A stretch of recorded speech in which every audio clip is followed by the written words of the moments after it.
And for me, this sounds very Orwellian, because they're looking at cost for a life in terms of 1 year of life. And believe it or not, the economists, healthcare economists, have actually established a dollar value for one quality. Anybody know what it is? Anybody know? You know, Mike? No?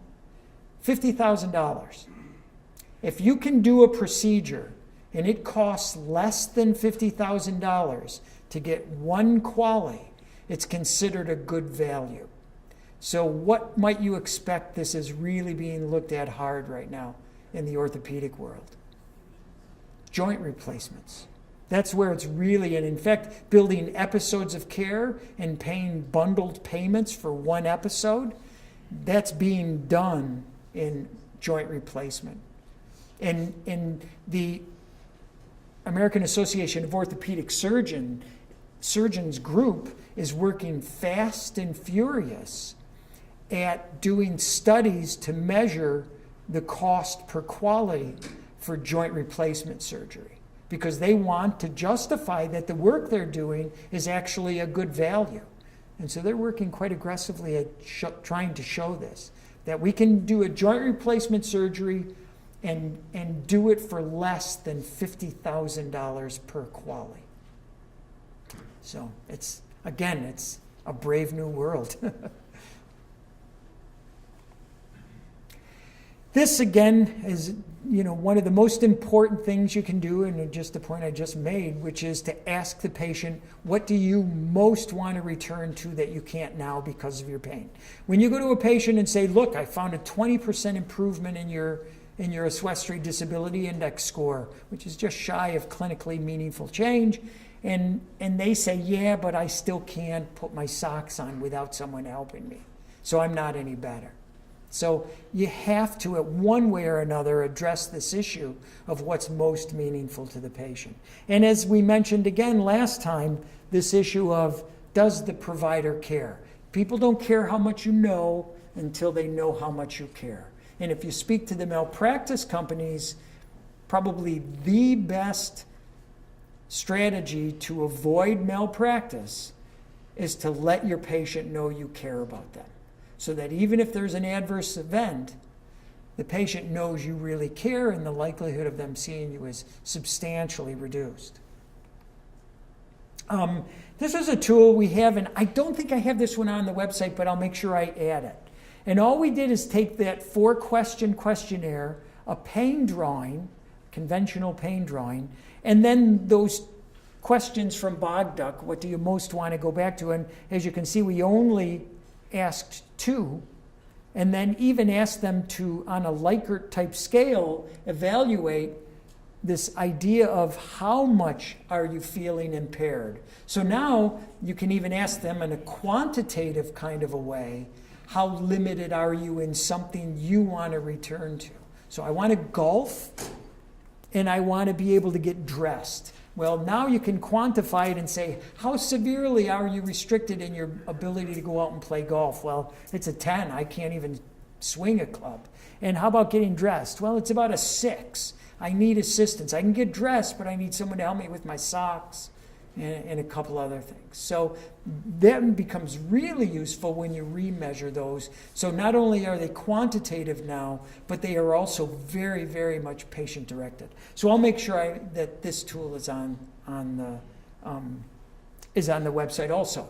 The pain drawing, as I mentioned last time, and it's worth repeating, is this, and again, this is a non-validated way to utilize it, but it can be somewhat helpful to you as a type of a screening. And that was something that William Kirkcaldy-Willis, the world-renowned orthopedic spine surgeon, had done. And he said, taking a pain drawing, and then if a patient uses multiple symbols in one drawing, if they mark on both sides of the body, if they mark in the upper and lower extremity, if it's non-anatomical, neither radicular nor peripheral nerve distributions, if they write words, if they make marks outside of the body, all that's like 7 or 8 different variables. If someone does 5 of those, well then think psychosocial overlay. If they only did 1 or 2 of those, probably you don't need to worry about it.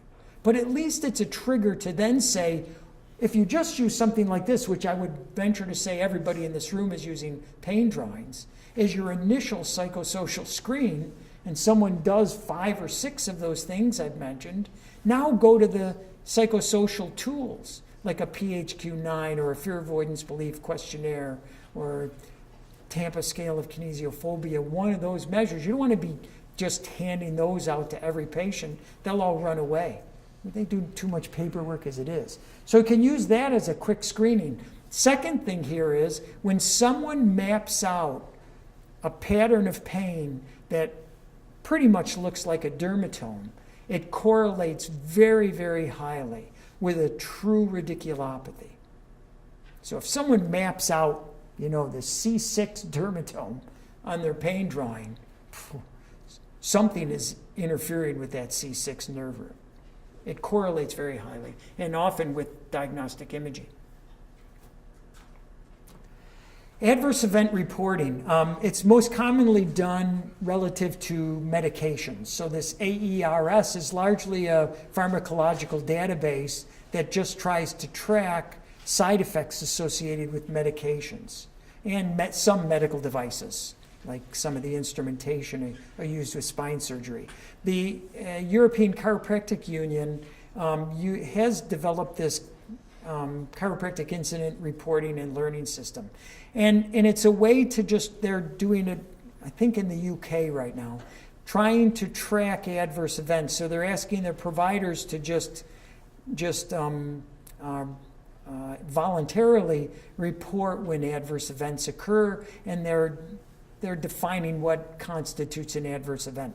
If any of you have participated in research projects relative to spine care, you find out that there's a very different definition of adverse event reporting, such that even if it's something that's completely unrelated to the interventions, they still want you to report it, meaning the patient had a stomach ache. They want that reported. What's the most common side effect from manual therapies, particularly manipulative therapy? What's the most common adverse event associated with manipulative therapy? Yeah, transient soreness. So, you don't need to report that to some central database, but you need to set the expectation with your patient. Look, I'm going to do this manual therapy. Usually the first or second time, there's a little bit of transient soreness, which you can manage with heat or ice. Don't be worried if it happens. If you are, call me. So just so you set the expectation correctly. And we'll talk about more serious adverse events when we do cervical spine and stroke. We covered motivational interviewing last time and even showed a video clip of motivational interviewing session by a physiotherapy student from Nazareth College. It's worth mentioning a few key points. And again, it's not about taking a 15-minute block like they did in the video and actually going through a very formal motivational interviewing process. But it's an effort to take some of these ideas I'm going to give you right now, and each and every time you engage with your patient, try to incorporate some of this information. Probably not on the very first visit, but certainly as you're moving away from acute pain management more towards some longer-term management strategies, especially when you're starting to engage the patient in home care, things that they're going to need to do and hopefully maintain compliance with. So you can use this acronym RULE to help you remember how to incorporate this process. So R is resist the writing reflex. We're trained to be the experts. We're trained very often to be prescriptive in our advice. I'm going to tell you what to do. This is kind of the opposite of that. You have to stop judging the patient and just work as a partner with them. It's about this shift from doctor-centered care to patient-centered care to relationship-centered care. Understand their motivations. What can they gain by change? But just as importantly, what are they going to lose by some change? If someone's life is, and I don't mean this flippantly. If someone's life is horrible, their life is really a burden to them. And you tell them, you need to do this so you'll live longer. And they're thinking, unconsciously, if not consciously, oh my God, my life is horrible. It's this enormous burden. Why do I want more of that? So even just offhand comments that you make relative to how we were trained and what we try to do with our patients can have a very detrimental effect on the way that patient is looking at what your recommendations are. So you have to be really cognizant and sensitive to how they're going to take what you're saying to them. It's all about ambivalence, They're ambivalent about change because there are good parts to change and there are bad parts to change. Even something as simple as quitting smoking. And you have to listen. The L in rule is listen to the patient, which we don't do. The docs over at the University of Rochester, Tony Suckman, Ron Epstein, Howard Beckman, are the docs who did the pioneering work looking at how long it took a primary care physician to interrupt their patient when they asked the patient a question. And anybody want to guess how long it took? It was a few seconds. So they ask a patient a question, and then they let the patient start talking, and within seconds, the provider interrupted the patient and didn't let them speak. It was eye-opening to see that. So we need to listen. Again, it doesn't mean you schedule a 30-minute appointment with every patient, but we have to do a better job of listening before we start interrupting. And the ideal, as in any relationship, whether it's a patient-doctor relationship or any relationship, is this idea of reflective listening, is say back to the patient. So what I'm hearing you say is that you really want to start exercising, but it's hurting too much. So you're afraid you're doing more damage. And they say, yeah, that's it. Well, now you can address that problem. And as they say, if you're going between a history and an exam, the history is probably the most important thing you do because the patient will often give you the answer. And an exam really should just be corroborate what you're learning from the history. We put so much emphasis on our exam when in fact that's a corroboration tool, unless you're completely lost from the history part. And then the E in rule is to empower the patient. Even if they're ambivalent, you want to empower them towards the behavior that will serve them the best. It's really building self-efficacy. And if you remember from self-efficacy, you can be very strong in self-efficacy in one domain of your life and very bad in self-efficacy in another domain. So it's about identifying where specifically they're lacking here and then trying to build them up. Great. And another, again, extension of this idea of motivational interviewing is to help them explore change. And work with them on what are the pluses and what are the minus, build self-efficacy. There's probably over 200 randomized controlled trials on motivational interviewing. The majority of them are relative to addiction-type disorders, drug addiction, alcohol addiction. And there's some criticism of a lot of these studies because they were so biased. A lot of the ones that were done on addiction excluded homelessness or people who didn't have access to get to this site. So it dismissed a very large segment of the population who really needed to address a lot of these issues with. That said, still identify ambivalence towards change and overcome some of the barriers to that. Because again, it's all about getting the patient to build their own self-efficacy so they're not dependent upon you for their future. So any questions on just some of those loose ends? Good. And the book may not exactly match our slides. Marcia and I are under constant change process ourselves. So if they don't match exactly, that's okay. Just jot down the points from the new part. So with that said, let's move directly now into the clinical reasoning in spine pain for cervical spine. And we're going to follow that same kind of a process where we'll go through the 3 questions first from a diagnostic vantage point, and then the same 3 questions, well, questions 2 and 3, because if question 1 is present, we're not going to be doing the management. And then questions 2 and 3 from a management standpoint. So, is there a red flag present? Do the findings suggest serious underlying disease? And this is not meant to be all-inclusive. It's to put your thinking in the right direction. So some of the things you'll consider, again, this is more of a guide to make you think along this type of a process, not to have you memorize each of these things and figure that this is, if I did this, then I've ruled out all the red flags. Anything but that. This is just to make you start thinking about these kinds of red flags when you're working up a cervical spine patient. So if a patient presents with really sudden severe pain, especially if they say, unlike anything I've ever experienced, subarachnoid hemorrhage has got to be in your differential, some type of a intracranial bleed. So when the patient says, I've got a headache and I've never had anything this severe, I assume it's a vascular event until proven otherwise.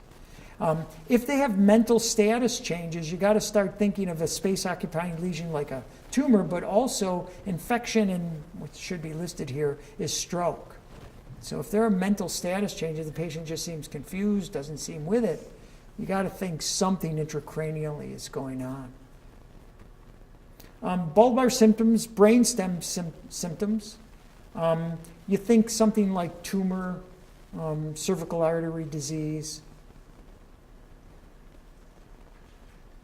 Dejerines triad is a very non-specific kind of a finding. Cough, sneezing, straining, increases, say, headache, pain. I mean, it can be a tumor, but if that's your diagnostic test for identifying tumor, it's not very, very good, because so many things. I mean, just having a tension headache or a migraine headache will increase with those. So it's not very discriminating, but it's just one of the things that might help you.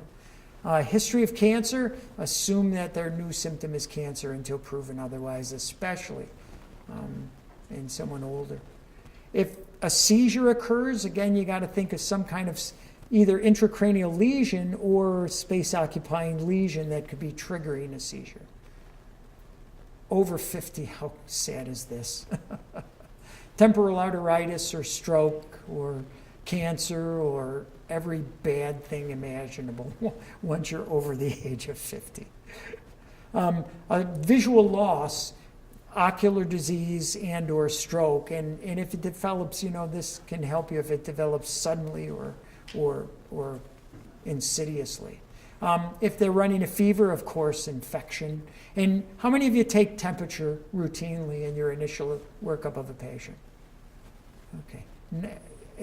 You need to all be doing temp. I mean, you can get an ear temperature gauge for $20 at Walmart and start using it in your practice. It takes all of 15 seconds to get a fairly accurate reading for temperature.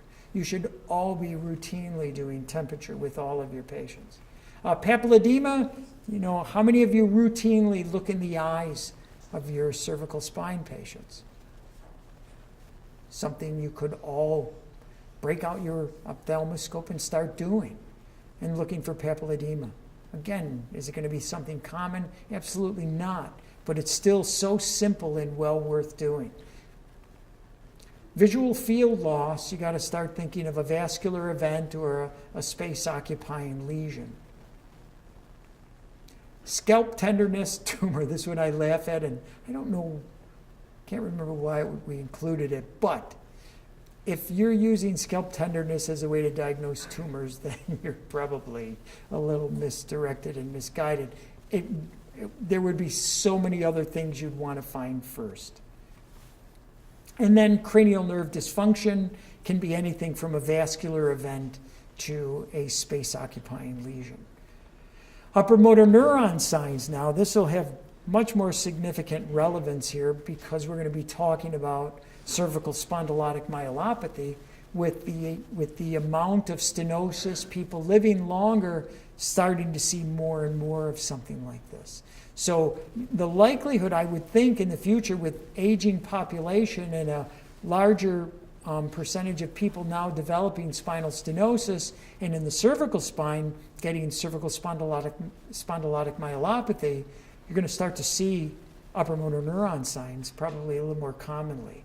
So it can be any kind of a space-occupying lesion or an infection, nuchal rigidity or Kernig sign where you get the knees and neck flexing.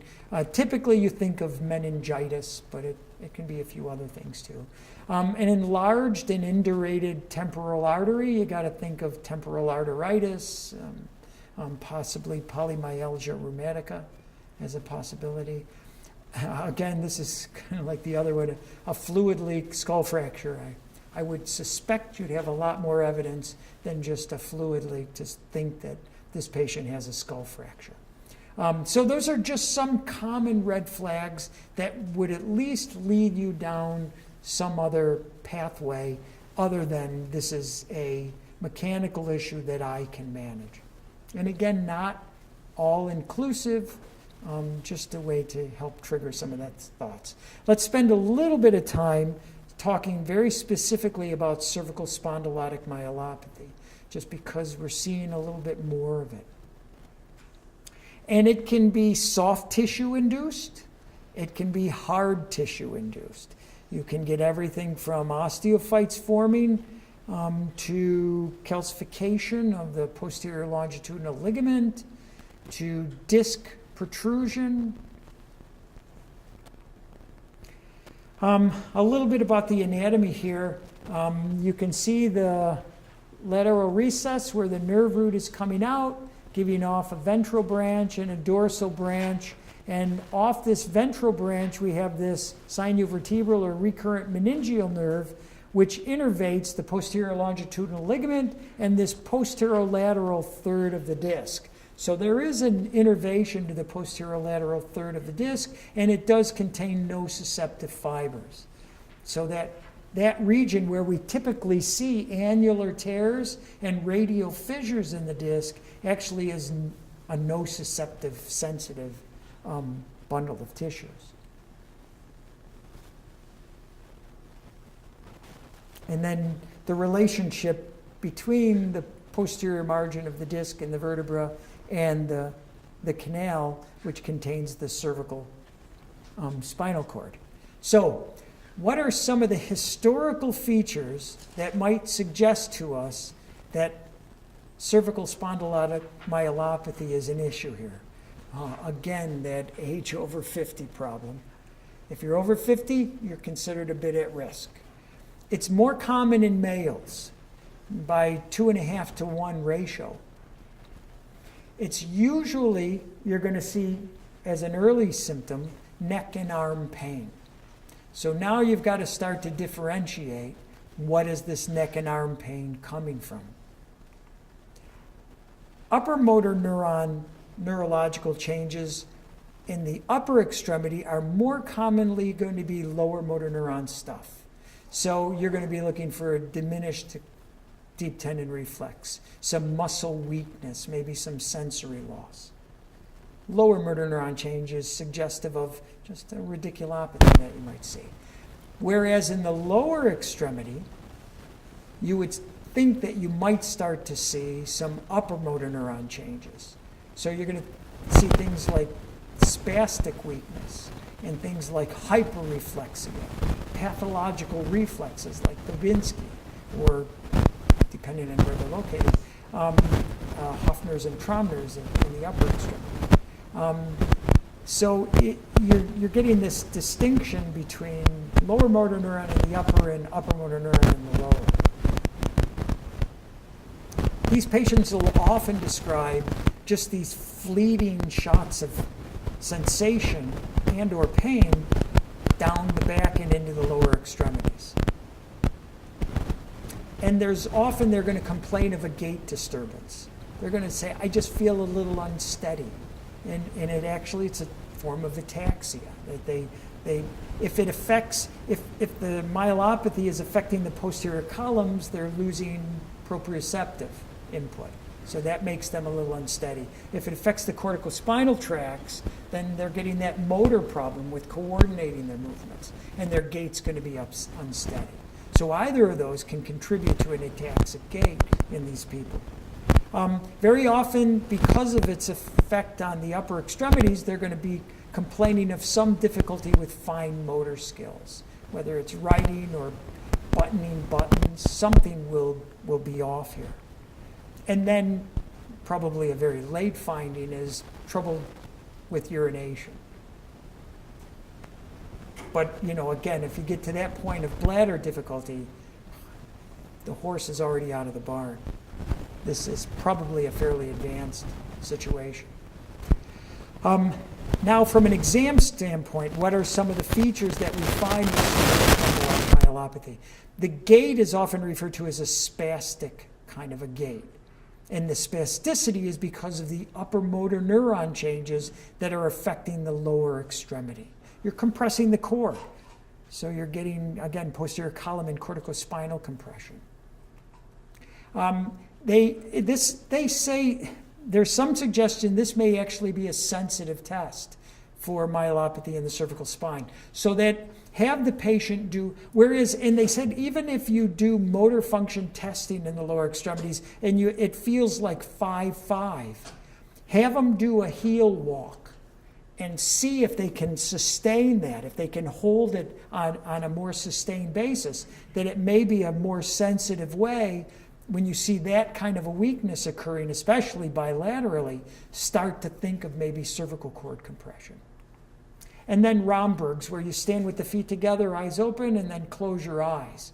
And when their eyes closed, because they don't have that additional, they've lost proprioception, which they can compensate for with their eyes, but as soon as you take the eyes out now, the proprioceptive problem becomes evident, and they start to fall. So if you do Romberg's, make sure you're standing next to them and guarding them a little bit.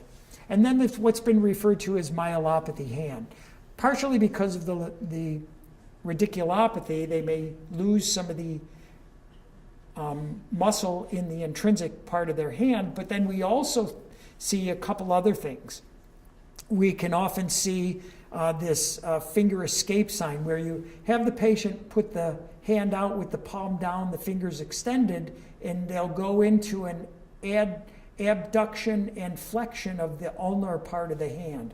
It's comparable to pronator drift that can occur, where it's showing some cord problem. Additionally, if you test rapid alternating movement, where open and close your hand or flip your hand back and forth, you should be able to do about 20 of those in 10 seconds. And if they can't, that's suggestive of loss of rapid alternating movement, which could be suggestive of myelopathy. So it's a really, really simple test. So if it's someone over 50 and they've got a little bit of coordination or proprioceptive problem, look for that.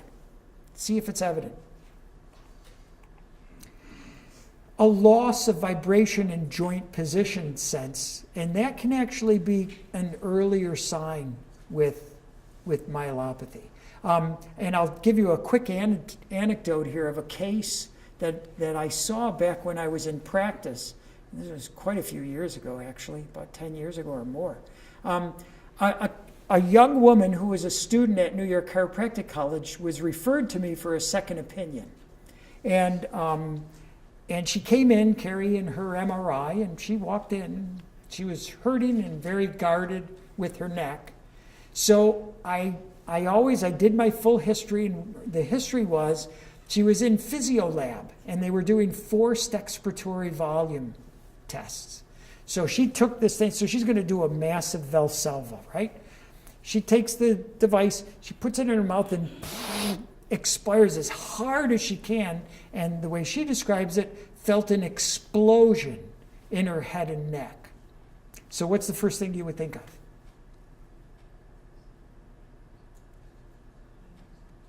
Yeah, she had a subarachnoid bleed.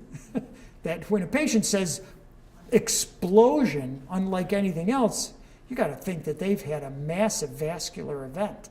So they rush her to the emergency room and they image her brain and it looks totally normal. No evidence of bleed or anything else. So they said, okay, let's image her neck. And they imaged her neck. And then sent her, they wanted her to stay and see a surgeon. And she refused and left and went back to the college. And then the college referred her to me in Rochester and said, look at her and see what you think. So I did so that was the history. And she had, otherwise, it was a quite unremarkable history. She was very healthy, no comorbidities to speak of. Massive neck pain, no radiating pain into the extremities to speak of, no symptoms into the lower extremity to speak of, and just this massive neck pain at the onset that I described, which was still really, really painful, very limited mobility. So I then did my exam. Neurologically, in the upper and lower extremities, it was quite unremarkable. Deep tendon reflexes in both upper and lower were normal. I couldn't pick up much with sensory testing that helped me in any way. Muscle strength seemed 5'5". It seemed quite adequate both in upper and lower extremities, and massively restricted globally cervical range of motion. So then I grabbed her MR and put it up. And my jaw just fell to the floor. She had a massive C5-6 herniation. I mean, so massive, her spinal cord at C5-6 was squashed to less than 25% of a normal diameter of a cervical cord. Anybody know? What's the AP diameter of the cervical cord normally? 10. It's about 10 millimeters. This was probably 3, 2. It was just flattened. And the rest of the canal filled with this massive disc material. So, and her neurological exam was normal in the upper and lower extremities. But I couldn't believe what I was looking at. So I got on the phone with Paul Maurer, and at the time couldn't get a hold of Jim Maxwell, who I usually call. He was out of town. So I called Paul Maurer and spoke directly to him and told him, and he said, just send her straight away over. And my concern was, what if she were in a fender bender or just coughed hard or anything else and went into full-blown cord?